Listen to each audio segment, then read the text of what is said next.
Friends, welcome back to my channel. मैं हूं आपकी फ्रेंड वर्षा। फ्रेंड्स, आज की इस वीडियो में हम बात करेंगे कॉमर्स के कुछ इंपॉर्टेंट क्वेश्चंस की, जो कि आपके बीएड एंट्रेंस एग्जाम के लिए बहुत ही इंपॉर्टेंट है। तो चलिए फ्रेंड्स, वीडियो को स्टार्ट करते हैं। वीडियो को स्टार्ट करने से पहले प्लीज़ मेरे चैनल को सब्सक्राइब कर लीजिए, और अगर आपने चैनल को सब्सक्राइब कर लिया तो इस वीडियो को लाइक कीजिए और अपने फ्रेंड्स के साथ शेयर कीजिए। स्टार्ट करते हैं आज की वीडियो। फर्स्ट क्वेश्चन है आज का, स्टेट बैंक के सहायक बैंक कौन है? तो फ्रेंड्स, आपको पता होंगे स्टेट बैंक के बहुत सारे सहायक बैंक थे, और अगर एट प्रेजेंट बात करें तो वो बहुत सारे बैंक जो हैं स्टेट बैंक के, वो आपस में मर्ज भी हो गए हैं। लेकिन अगर हम इन ऑप्शंस की बात करें तो स्टेट बैंक ऑफ हैदराबाद और state bank of Indore and state bank of Mysore, ये सारे ही स्टेट बैंक के सहायक बैंक हैं। इसलिए ऑप्शन डी यहाँ पे राइट आंसर हो जाएगा।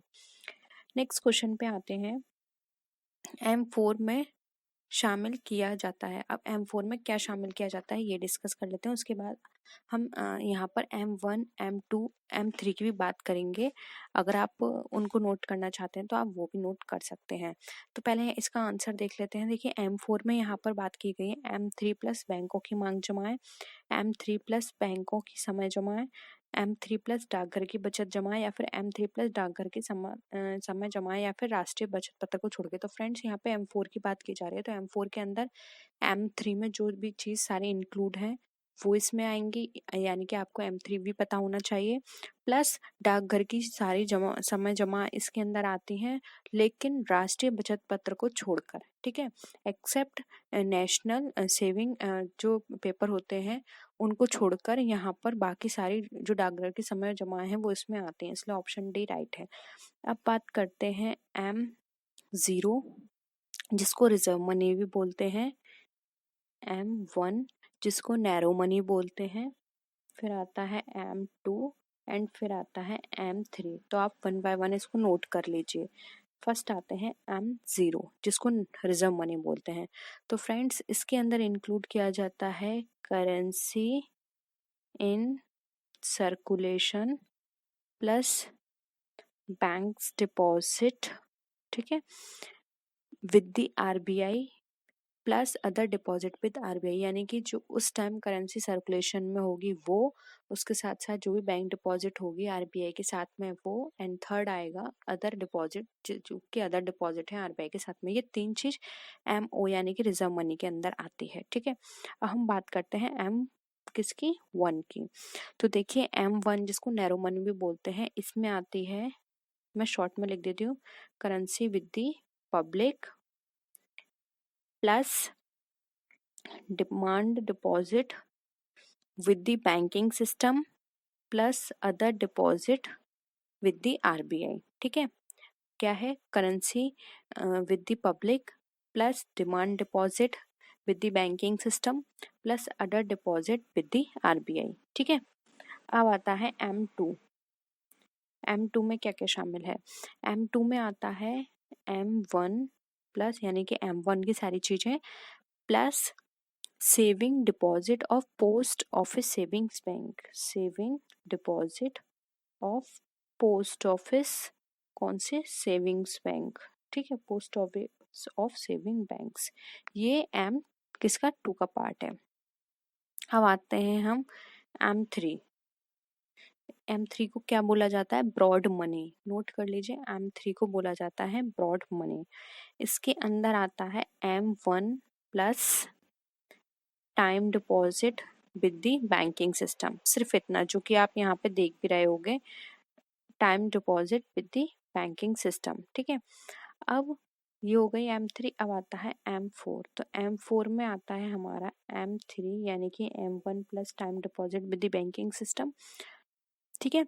अब यहाँ पे M3 प्लस ऑल डिपॉजिट्स, जो नीचे लिखा है ना डाकघर की समझ, all deposits of post office of saving banks excluding national saving certificate, ये लिखा है ना राष्ट्रीय बचत पत्र को छोड़कर, तो एक्सक्लूडिंग नेशनल सेविंग सर्टिफिकेट्स, ठीक है। तो ये हमारा यहाँ पे ऑप्शन डी राइट आंसर हो जाएगा। आई होप ये आपको क्लियर हुआ होगा। नेक्स्ट आते हैं, भारत में नोट निर्गमन व्यवस्था आधारित है। स्वर्ण जमा योजना, सामान्य जमा योजना, आनुपातिक रिजर्व प्रणाली या फिर न्यूनतम रिजर्व प्रणाली।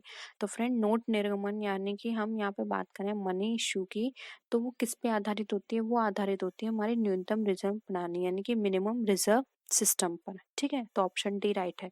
अब आप ये जान लीजिए इसका क्या सिस्टम होता है। तो फ्रेंड्स मैं आपको बता दूं, इसमें 200 करोड़ की एक तरह से अगर हम कहें तो इसमें सेविंग वो रिजर्व रखा जाता है 200 करोड़ का। ठीक है, अब ये 200 किस तरह से डिवाइड होते हैं? 115 यानी 115 करोड़ के गोल्ड कॉइन होते हैं, या फिर गोल्ड हम बुलियन भी बोल सकते हैं। क्या? बुलियन, गोल्ड कॉइन या फिर गोल्ड बुलियन, या फिर गोल्ड बुलियन होता है 115 करोड़ का। और जो रेस्ट होती है वो होती है हमारी फॉरेन करेंसी। रेस्ट हमारा कितना बचे? 85 करोड़, उसकी होगी हमारी फॉरेन करेंसी रखी जाती है। ठीक है, तो ये हमारा न्यूनतम रिजर्व प्रणाली यानी कि मिनिमम रिजर्व सिस्टम का ये मेथड होता है। 200 करोड़ रखे जाते हैं रिजर्व के रूप में, जिसमें 115 गोल्ड कॉइन हो सकते हैं या गोल्ड बुलियन हो सकते हैं, और जो रिमेनिंग 85 करोड़ होते हैं उसकी फॉरेन करेंसी रखी जाती है। ठीक है, नेक्स्ट है विदेशी विनिमय बैंकों से आशय उनसे है। अब विदेशी विनिमय से क्या आशय है? जो बैंक साधारण बैंकिंग कार्य करते हों, जो विनिमय बिलों का क्रय विक्रय करते हों, जो विदेशी व्यापार के लिए वित्त की व्यवस्था करते हों, या फिर उपरोक्त सभी। तो फ्रेंड्स यहाँ पे अगर आप थोड़ा कंफ्यूज हो रहे हो फर्स्ट ऑप्शन को लेके, तो आप पहले सेकेंड एंड थर्ड ऑप्शन देखिए। इसमें लिखा है जो विनिमय बिलों का क्रय विक्रय करते हैं, तो ये बिल्कुल करेक्ट है। जो विदेशी व्यापार के लिए वित्त की व्यवस्था करते हैं, ये भी करेक्ट है। तो जब दो करेक्ट है, और फ्रेंड्स देखिए ये विनिमय बैंक की बात की जा रही है, तो साधारण बैंकिंग कार्य ये करेंगे ही करेंगे, इसलिए यहाँ पे ऑप्शन ए भी करेक्ट हो जाता है। इसलिए यहाँ पे ऑप्शन डी हमारा राइट आंसर हो जाएगा। नेक्स्ट आते हैं, रिजर्व बैंक ऑफ इंडिया की स्थापना कब हुई थी? 1 अप्रैल 1957 या फिर 1 अप्रैल 1950, 1 अप्रैल 1938 या फिर 1 अप्रैल 1935। तो यहाँ पे स्थापना की बात की गई है, तो ये स्थापना हुई थी 1 अप्रैल 1935 में। तो ऑप्शन डी यहाँ पे हमारा राइट आंसर है। नेक्स्ट है, साख पूंजी की उत्पत्ति नहीं करती है, यह केवल इस बात को निश्चित करती है कि वह पूंजी किसके द्वारा प्रयोग में लाई जाएगी। यह कथन किसका है? तो ये बहुत ही फेमस स्टेटमेंट है। इसका आंसर आप मुझे बताएंगे ये किसके द्वारा दिया गया है स्टेटमेंट। ठीक है, तो आप इसका आंसर कमेंट सेक्शन में जरूर बताइएगा। नेक्स्ट आते हैं,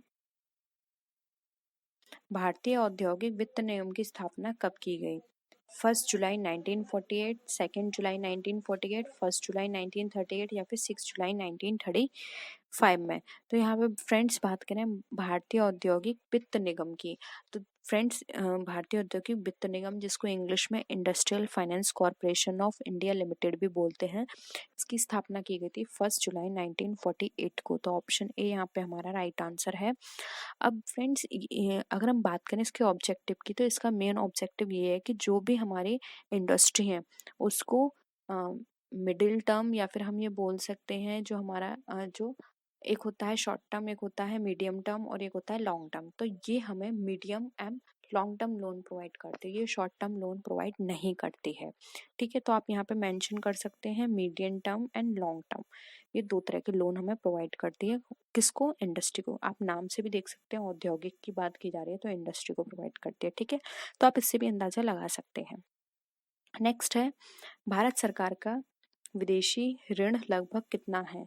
तो फ्रेंड्स हमें यहाँ पे ऑप्शंस के अकॉर्डिंग बात करनी है, क्योंकि एट प्रेजेंट बात करेंगे तो अब ये ज़्यादा हो सकता है, लेकिन अगर हम ऑप्शंस के अकॉर्डिंग देखें तो यहाँ पर इसका राइट आंसर होगा ए, $100 बिलियन। ठीक है, नेक्स्ट है, निम्न में से कौन सा कार्य रिजर्व बैंक के लिए वर्जित है? अब यहाँ हमें बताना है रिजर्व बैंक के लिए कौन सा कार्य इसमें से नहीं है। तो देखिए यहाँ पे फर्स्ट ऑप्शन हमें दे रखा है सरकारी बैंकर का कार्य करना, रिजर्व बैंक द्वारा प्रतिभूति रहित ऋण प्रदान करना, विदेशी केंद्रीय बैंकों में खाता खोलना, या फिर नोट निर्गमन करना। तो फ्रेंड्स यहाँ पे अगर हम बात करें तो ये रिजर्व बैंक सरकारी बैंकर का कार्य करता है। विदेशी केंद्रीय बैंकों में खाता भी खोलता है, नोट निर्गमन भी करता है। लेकिन जो काम ये नहीं करता है वह है रिजर्व बैंक द्वारा प्रतिभूति रहित ऋण प्रदान करना। ठीक है, तो ऑप्शन बी यहाँ पे राइट आंसर है। इसके कुछ और कार्य भी हैं, मैं आपको वन बाय वन जल्दी से बता देती हूँ। जैसे कि देखिए, नोट निर्गमित करना, सरकार का बैंकर के रूप में काम करना, बैंकों का बैंकर, विनिमय दर को स्थिर रखना, साख नियंत्रण करना, साख बनाना नहीं। कल जो हमने क्वेश्चन किया था उसमें ये था कि साख किस तरह से बनता है, तो यहाँ पे बनाने वाला क्वेश्चन नहीं है, साख निर्माण करने का नहीं है, साख को नियंत्रण करने का कार्य होता है इसका। समाशोधन गृह का कार्य करना, कृषि साख की व्यवस्था करना, औद्योगिक वित्त की व्यवस्था करना, बिल बाजार का विकास करना, प्रशिक्षण व्यवस्था करना और आंकड़ों का संकलन व प्रकाशन करना, ये सारे काम एक केंद्रीय बैंक या फिर हम बोल सकते हैं रिजर्व बैंक के होते हैं। ठीक है, आपने सारे नोट कर लिए होंगे, नहीं तो आप वीडियो बैक करके उसको फिर से देख सकते हैं। नेक्स्ट है, भारतीय औद्योगिक विकास बैंक का उद्देश्य क्या है। तो देखिए, औद्योगिक विकास बैंक के उद्देश्य की बात की गई है, वित्तीय संस्थाओं को औद्योगिक वित्त के लिए सहायता देना, बैंकों को पुनर्वित्त करना, गारंटी की सुविधा देना या उपरोक्त सभी। तो यहाँ पे भारतीय औद्योगिक विकास बैंक की बात की जा रही है, जिसको बोलते हैं हम national industrial development corporation, bank of India, Vikas bank, bank of India. तो देखिए यहाँ पे इसकी स्थापना फर्स्ट आप नोट कर लीजिए, अगर क्वेश्चन आता है तो आपको पता होना चाहिए, 1 जुलाई 1964 को हुई थी इसकी। ठीक है, अब यहाँ पर बात की जा रही है इसके उद्देश्य की। तो देखिए फ्रेंड्स, यहाँ पर ऑप्शन ए जो है वो करेक्ट है, औद्योगिक वित्त के लिए सहायता करते हैं, पुनर्वित्त भी देते हैं और गारंटी सुविधा भी देते हैं, इसलिए ऑप्शन डी राइट आंसर हो जाएगा। और भी इसके फंक्शंस हैं, जैसे कि अनशॉन बॉन्ड्स को क्रय करना, बिलों को बट्टे पर भुनाना, गारंटी की सुविधा देना, औद्योगिक वित्त के लिए सहायता देना, बैंकों को पुनर्वित्त करना, ये सारे इसके कार्य होते हैं। तो ऑप्शन डी यहाँ पे हमारा राइट आंसर है। फ्रेंड्स, मैं आपको एक्स्ट्रा चीज बता रही हूँ, उनको आप अलग से नोट कर लीजिए। रिजर्व बैंक का राष्ट्रीयकरण यानी कि नेशनलाइजेशन वो कब हुई, आपको पता है, अभी मैंने बताया था 1 अप्रैल 1935 में, तो ये स्टैब्लिश हुई थी 35 में, तो उसके बाद ही नेशनलाइज हुई होगी। तो देखिए यहाँ पे ऑप्शन ये कट जाता है, ऑप्शन ये कट जाता है, क्योंकि इतना टाइम पीरियड ये तो होगा ही नहीं, क्योंकि 1935 में तो स्टैब्लिश हुई है। ठीक है, अब बचते हैं 59 और 49।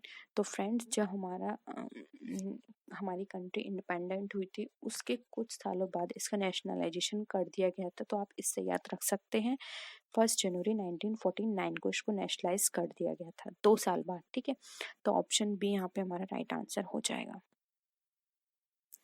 नेक्स्ट क्वेश्चन है, सहकारी समितियां अपने लाभ का कौन सा भाग कोष में सुरक्षित रखते हैं, 1/2, 1/4, 3/4 या 5/2। तो यहाँ पे ऑप्शन बी राइट आंसर है, 1/4 भाग रखते हैं। नेक्स्ट है, बैंकों की साख निर्माण शक्ति किस पर आधारित होती है, नगद जमा, साख जमा, अधिविकट सुविधाएं या ये सभी। तो ये साख जमा पर इसकी शक्ति निर्भर करती है, तो ऑप्शन बी यहाँ पे हमारा राइट आंसर है। नेक्स्ट क्वेश्चन है, 1 रुपए की भारतीय मुद्रा पर किसके हस्ताक्षर होते हैं, राज्यपाल, वित्त सचिव, राष्ट्रपति या फिर महात्मा गांधी। तो फ्रेंड्स, 1 रुपए पे मैंने आपको बताया था वित्त सचिव के हस्ताक्षर होते हैं, और बाकी के 1 रुपए के बाद यानी कि रिमेनिंग जो नोट होते हैं, करेंसी होती है, उस पर होते हैं आरबीआई यानी कि सेंट्रल बैंक के गवर्नर के हस्ताक्षर। ठीक है, आपने देखा भी होगा, आपके पास जो भी नोट होगा 10 का, 20 का या 50 का, उसमें आपने देखा होगा, नहीं तो आप चेक कीजिएगा, जब वो इश्यू हुआ होगा उस टाइम जो भी उसके गवर्नर रहे होंगे उनके उस पर साइन होंगे। ठीक है, अगर आपके पास करंट नोट है तो करंट नोट पे अभी हमारे जो करंट गवर्नर हैं उनके सिग्नेचर होंगे। नेक्स्ट आते हैं, भारत में मौद्रिक स्थिरता करना किस बैंक का कार्य होता है, केंद्रीय बैंक का, रिजर्व बैंक का, सहकारी बैंक का या विदेशी विनिमय बैंक का। तो यहाँ पे बात की जा रही है मौद्रिक स्थिरता करना। तो देखिए यहाँ पे इसका जो राइट आंसर होगा फ्रेंड्स, वो होगा यहाँ पे हमारा ऑप्शन नंबर बी, जो कि हमारा रिजर्व बैंक। ठीक है, तो ऑप्शन बी यहाँ पे राइट आंसर है। तो ये थे हमारे आज के क्वेश्चंस। आई होप आपको वीडियो पसंद आया होगा। वीडियो पसंद आया तो वीडियो को लाइक कीजिए, अपने फ्रेंड्स के साथ शेयर कीजिए। किसी भी तरह की कोई भी क्वेरी हो तो जरूर बताएगा। तो फ्रेंड्स, नेक्स्ट वीडियो में फिर मिलते हैं आपसे और भी अच्छी वीडियोस के साथ। तब तक के लिए टेक केयर, बाय बाय।